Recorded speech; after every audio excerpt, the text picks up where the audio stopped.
please like, share, and subscribe to join us on our improvement journey 1% at a time. I'm Craig Thielen. This is the 1% Better podcast. Most people slow down at the age of 55. Rich Ruohonen went to the Olympics at age 55. Not only did he become one of the oldest Winter Olympians in Team USA history, he did it at the same time building one of the top legal careers in the country. That's just an incredible thing to think about. While competing against athletes half his age on the world stage, Rich was also winning major trials, leading one of Minnesota's top law firms, and being recognized as Attorney of the Year, not once, but 6 times. So this isn't a story about sports. We're going to deep dive on sports, but it's about perseverance, discipline, reinvention, mental toughness, you name it, at both a personal and professional level. So today on the 1% Better podcast, we're going to go deep into the Olympic experience, and we're going to see how these worlds collide, high performance sports and business. And I mean, this is really the epitome of the 1% Better podcast. I'm excited. Welcome to the 1% Better podcast, Rich. Thank you. Happy to be here. So let's jump in. We got to go right to the Olympics. It's only, what is it? A month, 2 months out here. Just tell us what it's like after that. What's the experience like just coming off of that? It's been quite a whirlwind, actually. I had a lot of publicity during the Olympics because of a press conference that I gave on ice activities in Minnesota, and also especially because I became the oldest U.S. Winter Olympian ever when I got into a game, and that I was 50. I'm 55 now, but I was a month before I was 54 Okay. at the time by a month. So yeah, I got in. It was super exciting. I've been working at this. My first Olympic, event that I played to go to the Olympics was in 1988 when it was a demonstration sport. So you can almost say 40 years of trying, although I did take a little bit of a break for law school and some college. Didn't play quite as competitively, but for the last 25 years, I've been playing really competitively to try to make the Olympics. I've been through 8 Olympic trials, counting 2 in 1 year because I played in mixed doubles, which is a 2-person male-female game, and then my men's team was obviously 4 men. So it's been a whirlwind to finally make it, especially since I basically retired twice and then got pulled out of retirement to come. And even if it was more of a mentor and reserve role, I would say, it still was a fantastic last year and a half working with these young guys. They're all 24 to 27 and trying to help them out because one of them got kind of sick. So it's just been a whirlwind to get in and come back. Weird when you walk around and everybody wants to take selfies with you. And, I'm recognized most places where I go here in Minnesota now. So it's Awesome. been a little bit of a celebrity status. I mean, I didn't do it for that, but it Right. has kind of become that because Minnesota, winter sports are huge here. And even though the hockey story was probably number 1, the curling story was probably number 2 here in Minnesota. So Yeah, for sure.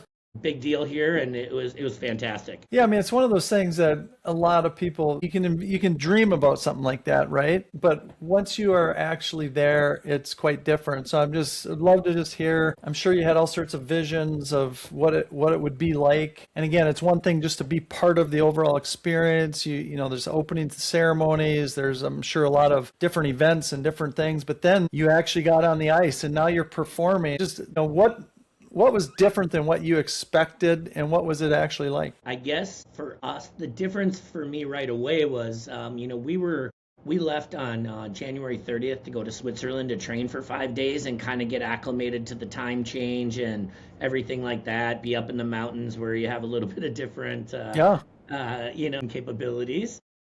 What was the altitude? I'm just curious. Shoot, I don't remember. I actually don't remember what Cortina was. Okay. I can look it up while we're talking, but that doesn't matter. I mean, even I want to 5,000 say feet. something that's completely wrong. It wasn't Denver, but it was. I want to say it was 4,000 feet where we were or something. Okay. Just a little. You get there early so you can get acclimated to everything. And then so we had 5 days in Bern in Switzerland, and then we came to the Olympics. A lot of people don't know, but some of the sports start before even opening ceremonies, and ours didn't, but mixed doubles for curling did. So we got there on I think it was the 5th. So 4 or 5 days before opening ceremonies, and we had to train there in a small town. So we did a lot of stuff that just it took us forever to get anywhere in Italy. You don't go It's usually 2-lane roads everywhere with a lot of roundabouts, and we had to, even though we had to drive only 60 miles to get to our train, the place we trained a couple days there, it took us like 2 hours to get there. So it was just it was a lot of running around early on and that kind of stuff, which you don't necessarily expect, like a lot of time in cars, I would say. But then, getting to the village was about, I guess I don't know if I had an expectation of the village, but lots of people around. What I did think was unusual is everybody was so friendly. I mean, not that you didn't expect athletes to, we expect the U.S. athletes to be kind of, hey, we're all this big team, but people were really cool. And, with right now and the way American politics is going, I didn't know if it would be that way.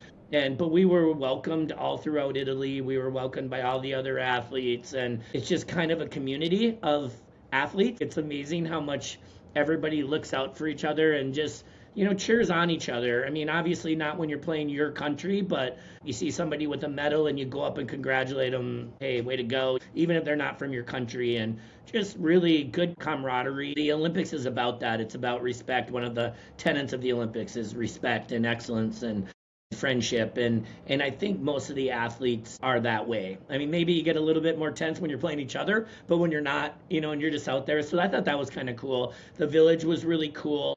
The thing that was different is we weren't sure if we were able to go to there was 4 opening ceremonies, which most people don't know, because we all walked through this big circular thing, and everybody thought we were all in the same place, but there were 4 throughout Italy because it's just so far. Even though you might be 2 hours driving in Minnesota away, in Italy you're 5 or 6 hours driving away. So they're doing it. Is it kind of like at the same time? It's one opening ceremony, but it's from 4 different locations simultaneously. Okay. And there's big screens showing as we were walking, like, okay, now they're in Milan and the U.S. team's about to walk through, and then they go to Livigno and their U.S. team walks through. What appears maybe on TV to be the same circle thing that we're walking under, we're not. And then they have us go. So you can imagine it took quite a while for openings. It was a long time standing around waiting in this huge long lines. But, we got to meet some of the other USA athletes. And so everybody's like, wow, did you meet the hockey players? Did you meet? Well, we were in different areas. Like, right.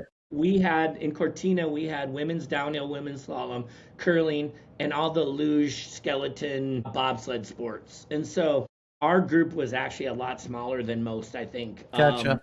But we got to know them all really well. What I thought was great is, when we're in the village, even while we were competing, there's a USOPC office, United States Olympic Committee office, and they have like TVs and stuff. So that's where you get some fuel if you need like granola bars and things like that you need to compete, and where you get massages and all that kind of stuff and get help with whatever you need.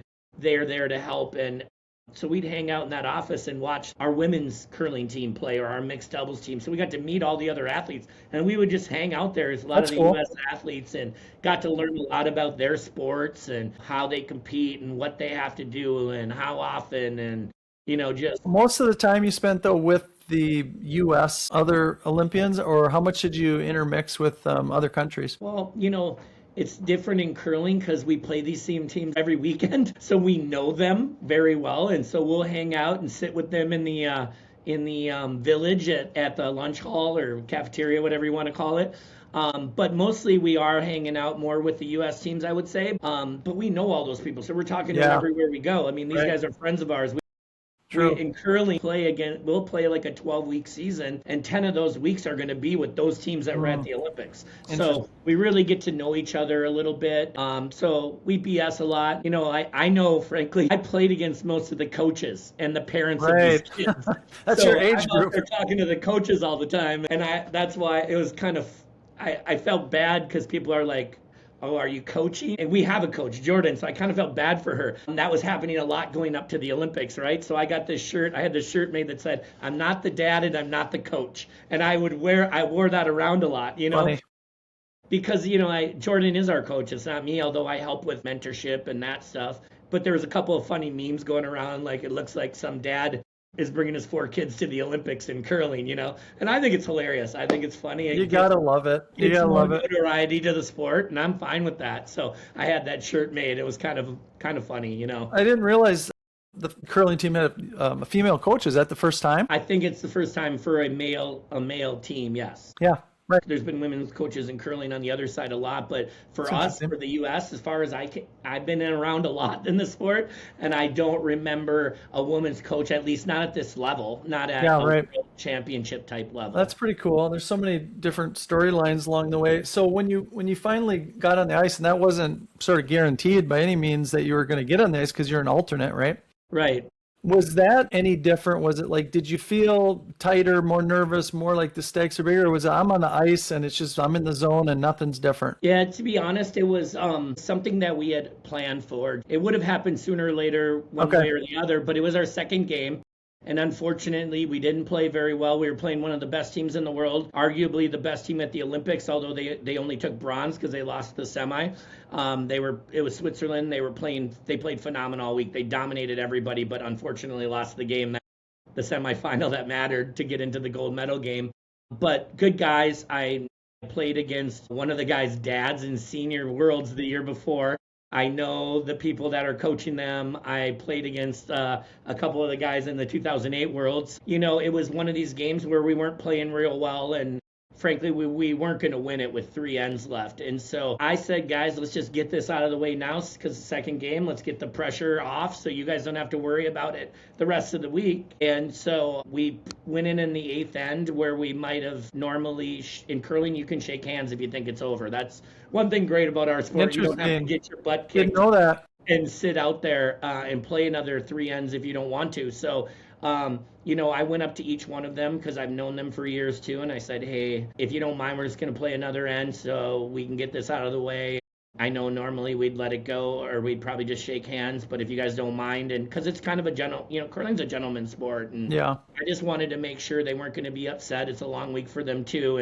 And no, they're like, hey, come enjoy the moment. Let's do this. And their coach is Glenn Howard, who's a very famous curler who I played against for years from Canada, who's retired but played till he was 55, 56. And so he was all pumped to see it happen too. Such a great guy. So I went in and I didn't even stretch, really. I mean, a little bit quick, you know, but I didn't take a practice slide and I just said, tell me what I need to do, because we use stopwatches in curling and they're like, throw me a 4:15, and that's like timing from the back line to where we let go. And I threw a 4:13, perfect guard, and then I went under it, made both. Danny's Nice. on that end right to the lid and shot 100% in the Olympics. So You didn't feel any different when you were like on the ice. You were just casual about it, or just like, hey, it is what it is, and it felt pretty comfortable. Yeah, it definitely felt comfortable. I'm not gonna lie, it was like kind of like the ultimate moment for me because I have trained for arguably 40 years, but definitely hard the last 25 years to have that moment. And even though it was a brief 15, 20-minute moment, it meant everything because my family, any curler, but especially a curler who is a full-time trial lawyer, my family's had to make a lot of sacrifices over the years for me to do this, to do my job and to do this job, this fun job I have, right? And I missed some games for my kids in sports, and I missed some holidays here and there, and we've had to make a lot of sacrifices, but to have my family there, they were going crazy, and I could hear them, and not just them. There's curling fans there from around the world that I know that were there from Canada, from everywhere, and it was loud as could be in there. But I could hear my family because I could tell their voices, and to just have them cheering me on, you know. And then I'm kind of a jokester out there a lot of times, and after I made both, I just said, guys, this game ain't that hard. And so they got a kick out of that because I was trying to use my role as an old guy. Like, I can walk in and make both shots, guys. You can do this too, because it was early in the week, right? So I tried to use it as a kind of a nice. Hoosiers moment, if you've seen Hoosiers, you know, where they go out and they measure the take the stress down a little bit. Right, right. So I said, guys, this game ain't that hard. We can do this, you know. So, but I just to enjoy that moment it truly was the best moment of my life because the three. Yeah. I had my family there. I had my family there too, and you could hear them cheering on, and they were so proud. And I mean, they waited because we have to go through the mix zone and get interviewed. And of course, when that happens and you break all these records, you break a record for a 95-year-old record for the oldest U.S. Winter Olympian ever. I got interviewed for almost an hour afterwards by multiple different TV stations and stuff. It was just a great moment, really exciting, and I can't believe it happened, frankly. Yeah, you'll remember that moment for sure for the rest of your life. Shifting a little bit, and playing on that a little bit, and weave the Olympic experience for sure, as we go here. But what do you think when you reflect on it? I'm sure, it's been a blur the last 10, 20, 30 years, but like, why do you think you stuck with this dream for so long? I mean, I think you were from the program at 42, and most people would say, well, you're 42, you're sort of past your prime. It's been a good run. Why do you think you kept going?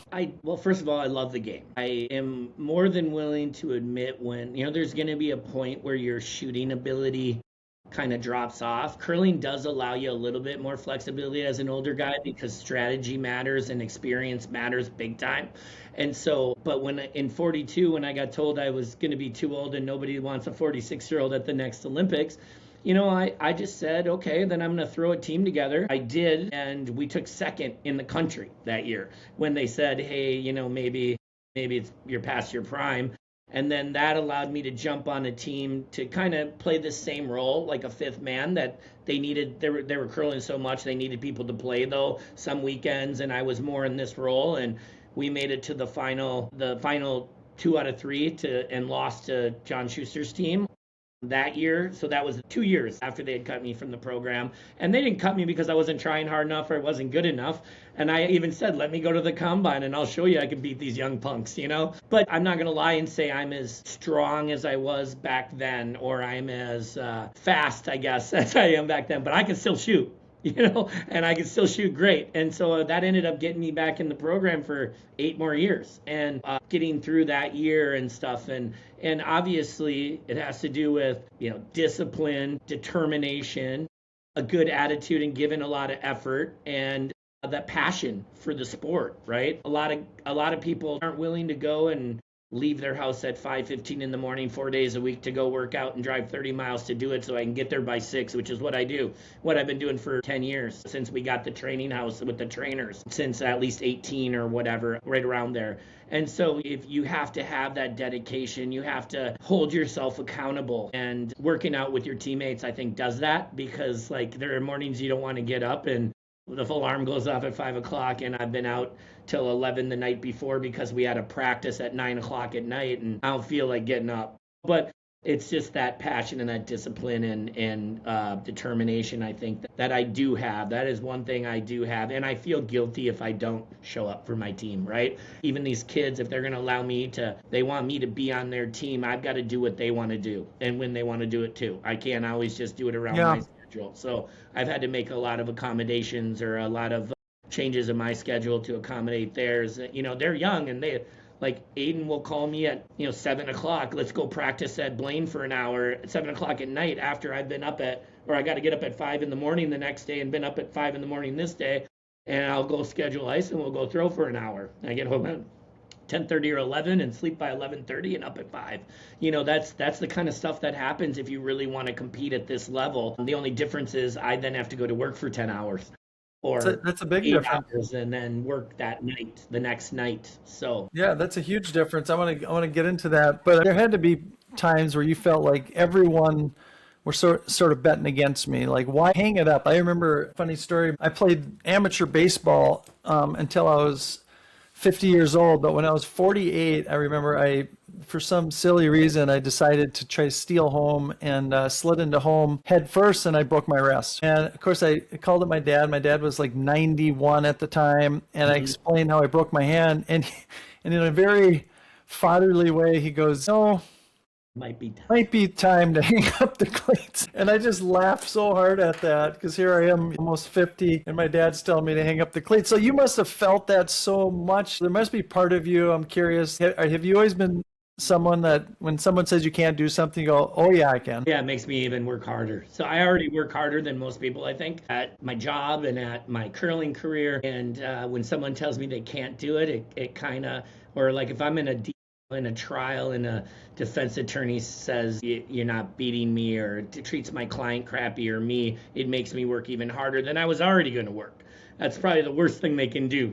Right. If I'm going against them. And so I did not feel like it was over in 2018. And I played on a men's team and a mixed doubles team. It was the whole COVID thing kind of messed with everybody, obviously, and we were off for a period of time, and I was going to play with Jamie Sinclair, who's a very well-known curler, and we didn't get to play the COVID year, so we just threw together our team, and we made it all the way to the Olympic trials final in 22, lost on last shot to go to the Olympics, right? And then my men's team took third, and so I thought, you know what, it's probably over now. I'm not gonna lie, that was 4 years ago. I was in 22. A couple guys on my team needed to go other ways. They were a lot younger than me, and they're 40 or whatever. Like Colin went and joined Schuster's team, went as a fifth man to the Olympics, so obviously it was a natural fit for them. And a couple of my guys, one of them retired and one of them moved on, and so I thought it was pretty much over. Then, one guy quit a junior team. They needed someone to play for him at nationals, so I basically thought I was going to retire. I hadn't announced it yet, but then I go play with this junior team at nationals. One of those kids at the time, because they were only 20, was on this team that I was on. So then I came back in, then I played for a year competitively, but we were never going to win it with Jared Allen, the former Viking, played with a couple young kids for a year. We had a great time. We were, So what was the Jared Allen connection? Yeah, Jared loves curling, and he has been involved in it for a long time. And he asked me, hey, now that you're done with those guys, you want to come play, and let's play competitively? Oh, so you played with him? Yeah, for a year. Oh, man, that must have been a hoot. He seems like a fun guy. Oh, yeah, he's huge. You walk with him, and you just feel like, oh, my God. In every way possible, he's huge. Yeah. And so, so we played for a year with a couple of younger kids and a guy that was on the Olympic team with in 2000. It's Jason Smith. I can't remember what year it was, 8 or 12 that he was on. So we played pretty competitively. We made nationals, but we didn't fare very well. We weren't in the top 3 like I usually am. And then I thought, okay, it's time. Yeah. And so the next year I was just going to play with some fun spiels with some friends, and competitively though, but not like 3-4 spiels, big deal. And these guys, Danny Casper got Guillain-Barré syndrome and was pretty sick and couldn't play, and they needed a skip. Someone who could. I ended up throwing lead instead of last rocks in curling. The skip usually is the last rock thrower, but I can still shoot lead. Lead's easy. I still think it's pretty easy, And so I'm like, I could do that, and I'll hold the broom. And so we kind of switched around what would be a normal curling lineup. I joined them, and things went great. I was playing probably 70% of the games back then. In fact, when I first joined him, Danny couldn't even play at all. Then he started being able to play 1-game days, but a lot of times in curling, when we're out of town, we have 2 or 3 game days. Right? Yeah. So I was playing a lot, and our goal was to get him to nationals, and we play every other game till the playoffs, and if he could play, he'd play, and we were undefeated. And we lost the last game to not go to the World Championship. And that was in February of 25. So then they asked me to stay on, and Danny's doing a lot better, so he's able to play 2 games in a day sometimes. So this past year, in the fall of 25, I probably only played maybe 15 of our 100 games. One tournament, he wasn't there, and it's one of the biggest tournaments in North America, one of the top 8, 7, we won it, and he wasn't even there. So, I was still playing at a pretty good level, at least with that lineup and how we were doing. And the other guys all moved up a spot, and we all played great. And so it at least got me some playing time. And then I was there. No doubt once we got to the trials, I was going to be there more as that 5th man if someone gets hurt. If Danny can't play, if there's some other issues going on, I would play. But more than likely, I would be there in support role with Jordan as a 5th man and as a mentor. You had this tenacity, and I'm going to prove everyone wrong, and I'm going to do this thing. So there was some serendipity. I mean, the game kept pulling you back a little bit, and there were circumstances, and you're like, sure, and it just evolved. So I mean, that's cool as well that it happened in a natural way. Yeah, it did. I always say I got a little bit lucky to be pulled back in. I mean, I thought I could still play at this level, and I still think I can, frankly. If I'm playing lead and holding the broom, I think I can. Does it get harder every day? Yes, because they require so much more of you than back in 2010, when we were playing at that high level too. Now you have to be working out 3-4 days a week. You have to be doing sports psychology. You have to be having team meetings and stuff that we took for granted maybe in our time. We used to think all you did was practice, right? Now we got to practice and do all that stuff I just said. Yeah. And it's hard when you have a full-time job, and that's what I'd love to see for these kids, because if they don't, some of them, if they don't work, they don't get paid, and they're putting their whole lives on hold for 4 years, and then they don't win, but they take second, so they'll put it on hold for another 4 years, and they aren't getting paid. And some of them have really great bosses, like 3 of the guys on our team are able to work from the road primarily, so they're able to at least fill in some of that time, and they don't get quite as docked. But one of them, if you're not there, you don't get paid, right? Yeah. Yeah. Love to see curling kind of develop, and that's what my hope is, that I can be an ambassador for the sport a little bit. And maybe, I mean, if you could pay these guys, 50 to 100 grand a year to do this, then that could become kind of their job, because that's the way it is across the world. Not here, we don't have enough money, but across the world, a lot of these teams are paid. They get paid by the government to play. We don't get paid by the government. People think that we don't. We get some money from the USOPC. Yeah, it's tough. Well, I mean, part of your role clearly at this point is being second coach, being that veteran, mentoring some of these kids. And it's easy to say that when someone's got the level of experience that you have. But I'm just curious, what do you think are some of those intangible things? It's not just everyone knows the technique, everyone knows the strategy, everyone practices the same things and, being fit. But what do you think that you've learned over the decades that is sort of the X factor that you bring above and beyond that for some of these younger guys? Well, I do think it's that experience of having been in these situations. Like, I can give you a perfect example. I have 9 seconds in either national championships or the Olympic trials. I've got 2 golds and now 3 with this one. And so I've been in those big games where I've blown it, and I've tried everything to get ready before a game. Like, do we go out and go for a walk? Do we work out? Do we have a team meeting? Do we watch Miracle? I tried that one year. Just to get people pumped up for that speech that everybody knows. And so I've tried it all. But I'll give you an example. Like, I've lost that 2 out of 3 to go to the Olympics 3 times. And we won on Friday night and lost on Saturday night in one of the most epic curling games I've ever been involved in. And now your guys are down on Sunday morning. We got to play Sunday night to go to the Olympics. And I'm kind of our rah, let's go, boys kind of guy. Sorry, I almost swore there. I'm That's really okay. like our kind of We're guy. an adult audience. We're okay. Okay. And okay, well, I told them, let's effing go, guys. I mean, Right. get off your phones, wake the hell up. Let's get off our butts. Let's move around a little bit. Let's have some good conversations and stop sulking about last night. I mean, if I told you at the beginning of this week, we could play 1 game against Schuster for everything, you would have taken it in a heartbeat, because we didn't have to beat the other 4 teams then and win one of these other games. If I would have told you can jump right to Sunday night and 1 game for it all, you would have taken that. And I guarantee you, if we play as good as we did last night, they aren't going to beat us again, because that was one of the most epic games ever. They made some of the most crazy, unbelievable shots. Like, they were so good. I don't think you could ever play that good, because we were good too, and we lost. And I gave them that kind of speech, and the whole atmosphere in the house changed, because I told them I've been to this spot. I've sat here and sulked. I've been the guy who kind of said, why didn't we win last night? And if you think that, we will not win. And this is your chance. You either want to go to the Olympics or you're not, or you don't. Let's get off our butts and get ready. And man, just the atmosphere in the whole house changed. So I would say, that's something that, I'm not saying that's why we won, but I think it played a big role, because I've been through that. I've taken way too many seconds. It matters, yeah. So, and Rich, that sounds an awful lot like a coach. Is that in your future? Well, yeah, I think so. I mean, I thought, in fact, when I had retired, I thought that summer, I told my wife, well, I guess our dream is to go to the Olympics in the summer of 24, before Danny gave me that call. I said, I guess if it's going to happen, it's going to happen as a coach. And so I don't think it's luck that I got called. It's luck that, and I hate saying this, but Danny needed help, and I tell him that, and I give him a hard time and kid him, but I think, a lot of my interviews at the Olympics afterwards, they said, what do you attribute it to? And I said a little bit of luck, but then you look back to, the reason I got called is because of my discipline, my determination, my attitude, my effort, my passion for the game, and my ability to still be committed and play at this level, even at 54 years old at the time. I think they knew I would give it my all. I think the program knew it. So I do think that helped. I do think that just that experience, really, strategy matters. I know you can say the strategy, I run into situations every time where I'm not sure what the right shot is in curling. It's like a chess match.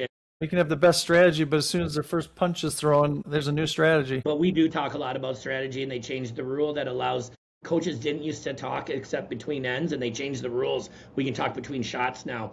And Wow. that has been you got to call a timeout if you really want to come out and look at it. But that has been a big factor, and I think I played a huge role all year long in that too. So shift a little bit to the career. One of the things that we do a lot, we work with a lot of organizations on helping them make shifts. The shift could have been putting in a new system or taking on a new approach like lean or agile, or now it's AI. And it's largely about people change. And so a lot of the people put limitations on themselves. So there's a lot of terms that people use like, well, we've got change fatigue and you can only take on so much. And I got my day job. And I play this back because we hear it every day and it's real. They're not making it up. Change is hard. But then I look at what you were doing. You were literally working 2 or 3 jobs. It's not a cakewalk being a trial lawyer. There's lots of preparation. The cases stack up and you're probably putting in, 50, 60 plus hours a week there. And then you've got this trying to be an Olympian and this is high performance. Like you said, that's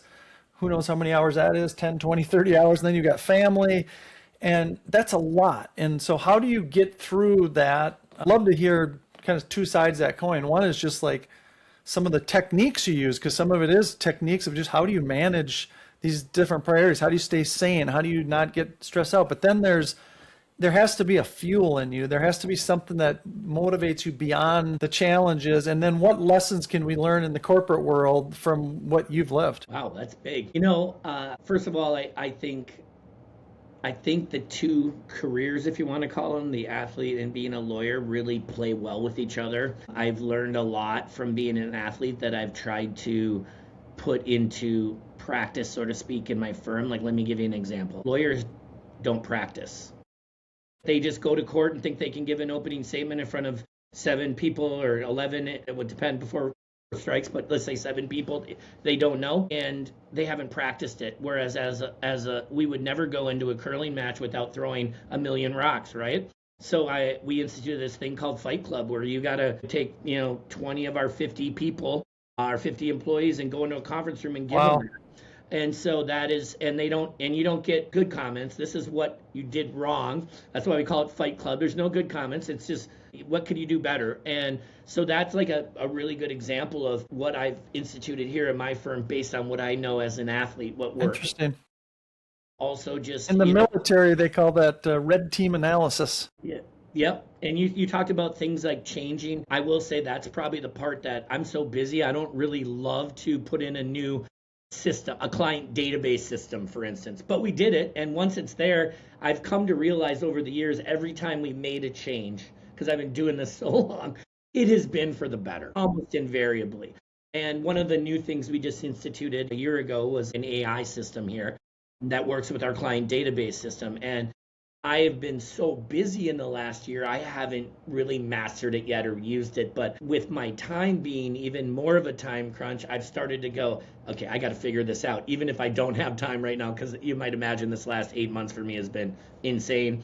But, I had a bunch of depots and I wrote in, hey, what are the questions you'd ask these guys after they look, you download all the documents and boom, my outline was right there. I had to change about 10 questions out of 100 or add questions. And I was just like, wow, this is phenomenal. It saved me, 3 hours of work probably, right? And it cites to there. So you click on it, it's right on the document that I would be looking for if I didn't do it that way.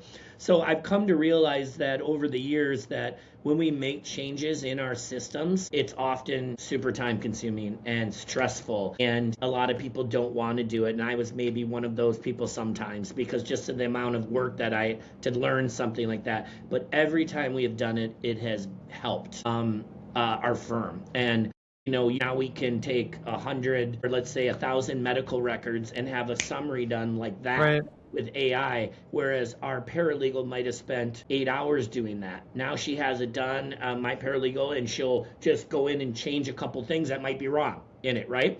But it saves her hours upon hours, and we have become so much more efficient. And then, of course, I would say what is one of the things that's really allowed me to continue is this: since COVID, judges have finally figured out that it's okay for Remote. hearing like me and you are doing right now. Yep. That's So like, huge. yeah, it's Same in huge. our business. I used to travel all over and the clients always wanted to meet. And now like we've all figured out, no, we actually don't have to meet in person. Sometimes we still do it because it's a relationship building thing, which is really important. But in terms of just getting stuff done, you actually don't need to do it. Yeah, I used to drive if I had let's say, an appointment in south of here, 25 miles in Dakota County. I'd have to leave my house. If I had a 9 o'clock court hearing, I'd have to leave my house at 7, make sure I didn't get stuck in traffic to make it there. Then I'd wait in court while the judge is handling 9 motions and I'm the ninth sometimes. Yeah. And at 11 o'clock, I'd go up there for a 4-minute Inefficient. hearing and then drive back. And now I can sit at my office and work, and I'm just waiting on a screen like this. She pops on, or he, the judge, and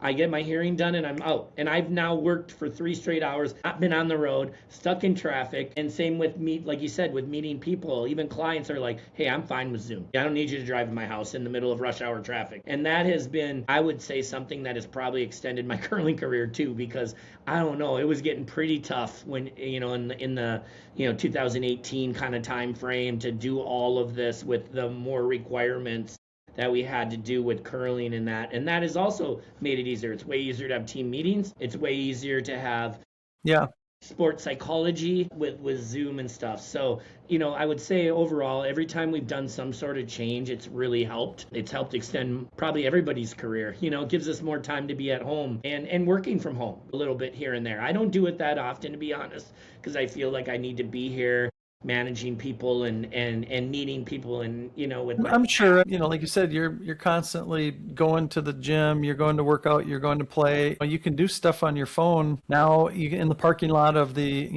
arena, or so that I think that gives us freedom. And it sounds like when you said you feel like, the sports career and your law career played well, I assume you meant like they learn from each other. So if you learn something and you gave an example of that, that's the best of all worlds, right? You get an aha on one, you go, well, why can't I apply it to the other one? I'm just curious, do you feel like, is there ever a point where you felt like, geez, I'm getting kind of burnt out, like I'm burning the candle at both ends? And then how do you deal with that? Even though you still, love what you're doing professionally, you love it. It's still hard because it's just a grind, right? I mean, it has been a grind the last 6 months, but it was a grind way before that. When you take second, that's when you really feel it. Like you're like, it's so close, right? And it makes you also go again hard at it. But there are points in the season where it is an absolute grind. One of the things I would say that I do better than a lot of people is I use every waking moment when I'm on a plane in between games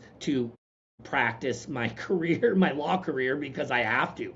Otherwise, I stress about making the most money for my firm because I want to show that I can do this curling and be successful. It's not negatively impacting your business. And frankly, I have. I mean, I'm our biggest business generator since I came here in 2010, and it's not really that close. But that means, you know what? We get done on a game. We're on the road playing in Toronto, and we have an 8 o'clock game. We're done at 10, and we don't play till 4. I go and do work for 3 hours, 4 hours in between there, and I come home at night and I at least answer emails and do stuff. So when I'm on the road, I'm not necessarily on vacation, to speak like people think.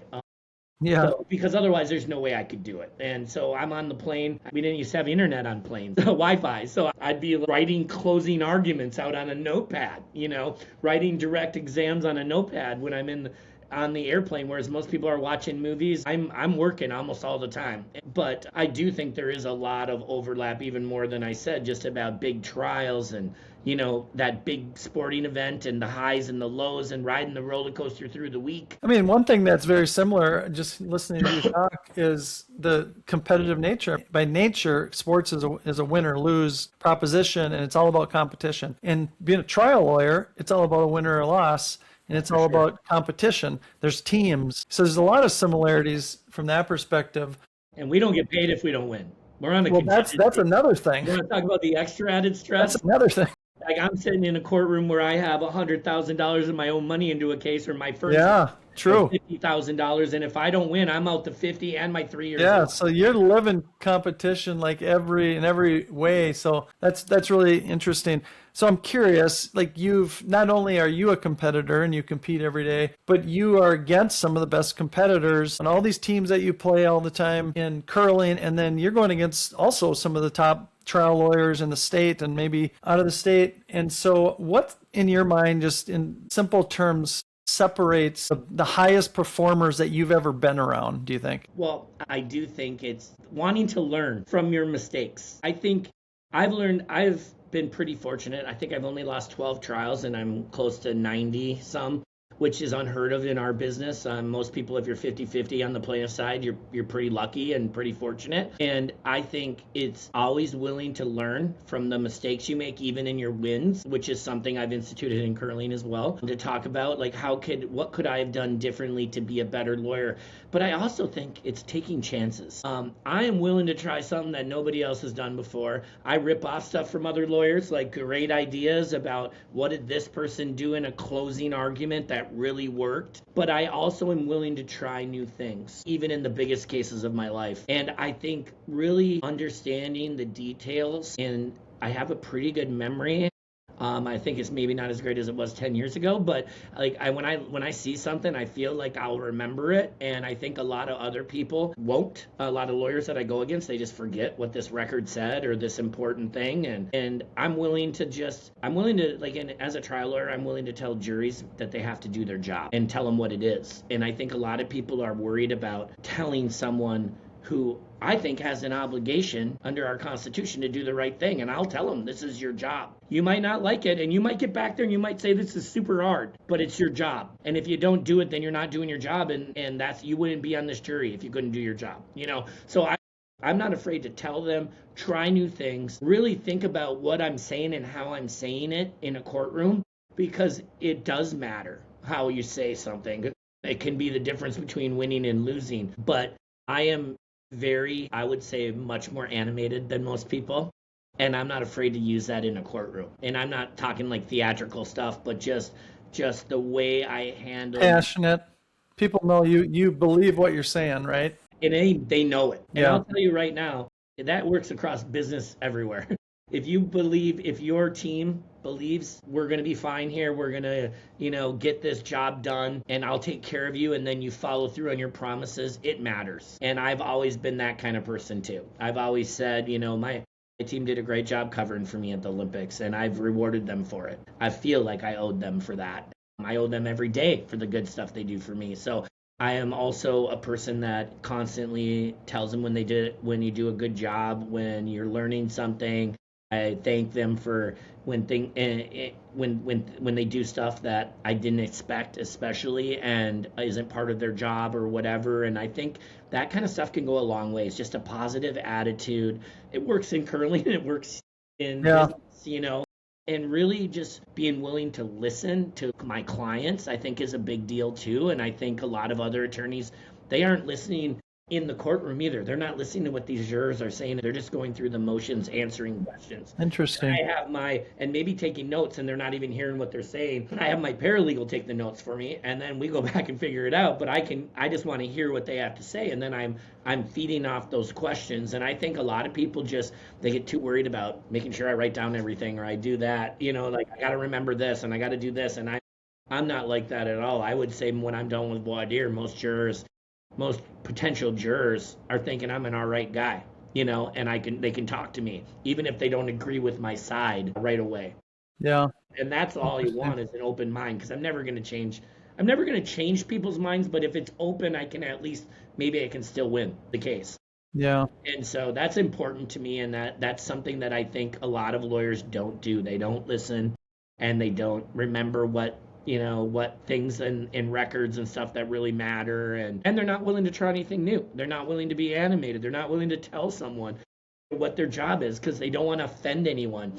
And I think I've won a lot of cases when I've maybe at the beginning or maybe during the case sometime, maybe a juror hasn't liked me but knows that I care and I'm passionate and I believe in my case, and that is very important. You have Right. to. And not only you believe in your case, but you believe in the process, you believe in the Constitution, you believe in their role. It's so much that you're going to make sure they know their role and you're going to hold them accountable to that. What's interesting about that is all the things that you described about being a great trial lawyer, being a good listener, paying attention to detail, building relationships, being passionate, being confident, being a good person. All of those things not only apply to that, apply to any profession. They also apply to sports equally as well. All of the same things. Yeah, so it's really quite interesting. Well, fascinating. I'll just go back to Olympics, and then I got one final question for you. So again, retrospective, well, two questions. One is, what was your biggest surprise, now that you sit here now? And then where were you for the big men's Olympic hockey game? Well, that must have been pretty fun just to be there and witness that. So what was my biggest surprise throughout the Olympics? That's a good question. I would probably say how I kind of already said it earlier, but the reception that we got from people around the world, even in Cortina, you walk around, every athlete has their, like what I'm wearing right now. And so they know who you are, and everywhere you go, people want to take a picture with you. And we didn't know what kind of a reception we'd get in Italy, but it was crazy. The people there are so great and so nice. One quick note on that. I would say the biggest surprise, and this is going to sound really little, in the whole scheme of things, but in Italy they're closed from like 2 to 6 every day, or the restaurants.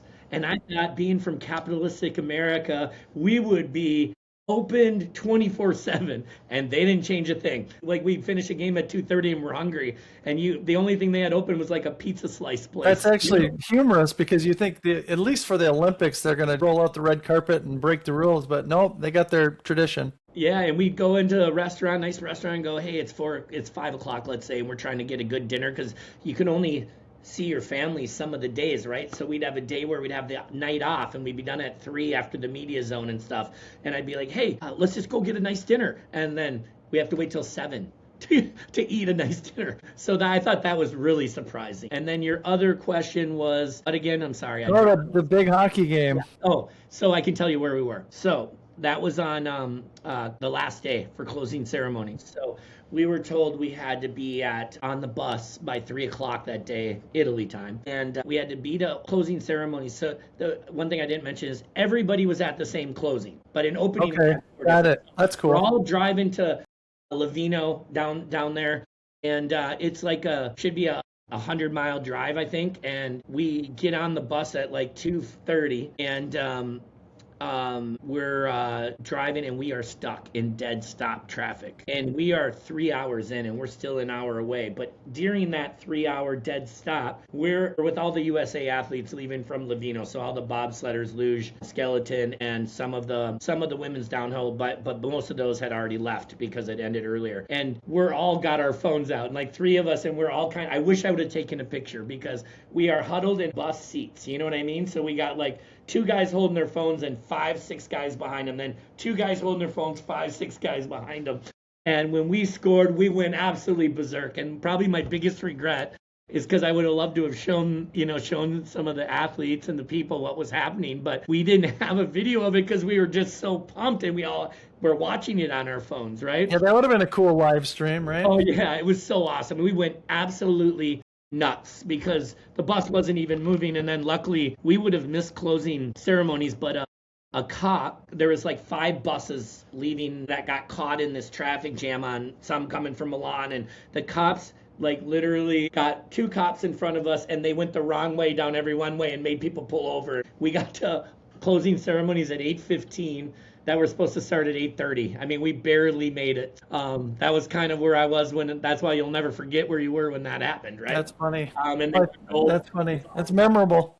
Yep. All right. That's been a lot of fun, Rich. Yep. So My pleasure. last question, 1% better. So put aside the law career, put aside all the curling stuff, and just as a person, what life lesson, 1% better advice would you want to pass on to the next generation, grandkids or whoever?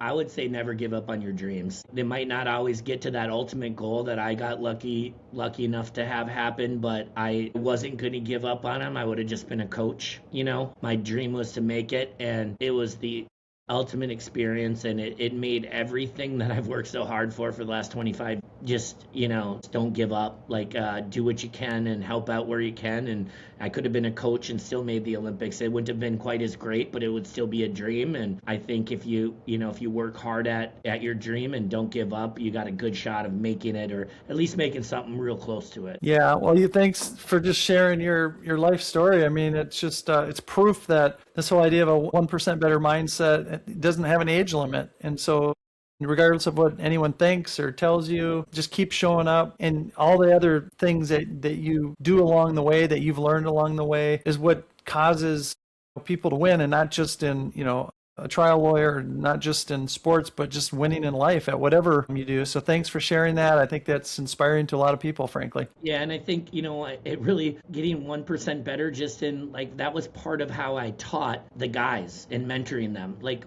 curling's at that level is 1 or 2% better shot making. Fractions of, millimeters, right? And so that's what I kept telling them. Like, we got to make one more shot a game, get 2%, 1% better in your shooting percentage, and we are right there. And so that's what I preach that to them. So I mean, that's exactly on point. Awesome. Thanks, Rich. All right. Thank you.